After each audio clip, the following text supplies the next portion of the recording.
Você já parou para pensar o que organiza a vida de uma pessoa? O que organiza a vida psíquica de alguém?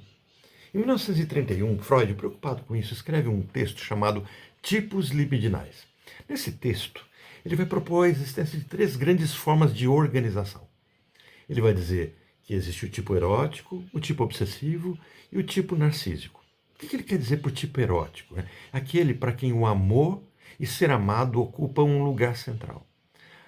Por tipo obsessivo é aquele que é marcado pela força do dever, da culpa, da exigência moral e do controle. E por tipo narcísico ele vai falar daqueles que são mais voltados para o próprio ego, para a autonomia, a afirmação de si em determinadas circunstâncias para a própria liderança. É interessante que atualmente a gente ouve falar muito da linguagem do amor, como se fosse algo autêntico as pessoas falar dessa linguagem. Em 1931, Freud já falava de algo parecido com isso. E trazia uma forma da gente compreender o humano através de tudo isso.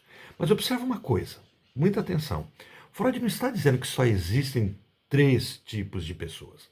Freud está dizendo que, por meio da clínica, esses modos se combinam. Um sujeito ele pode ser predominantemente erótico e apresentar fortes características obsessivas. Ele pode, por exemplo, ter uma organização narcísica e ser atravessado pelo desejo de ser amado.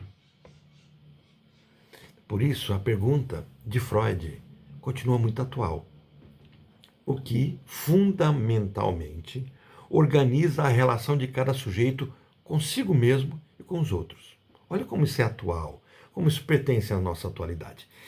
Bom, é isso que nós vamos investigar na leitura do texto de 1931 chamado Tipos Libidinais. Começaremos amanhã, 3 horas da tarde, estaremos falando com o grupo do percurso e depois traremos alguns pedaços de vídeo para que vocês possam curtir isso, aqueles que não pertencem ao percurso.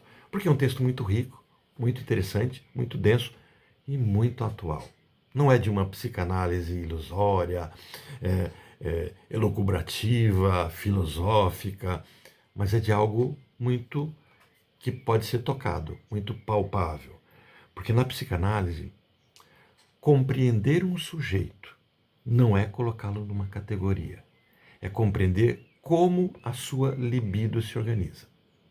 Compreender o sujeito não é colocá-lo numa categoria, mas entender como é que a libido, isso que nos conduz a uma sensação de prazer, de vida, se organiza. Bom, quer entender sobre isso? Me acompanhe aqui.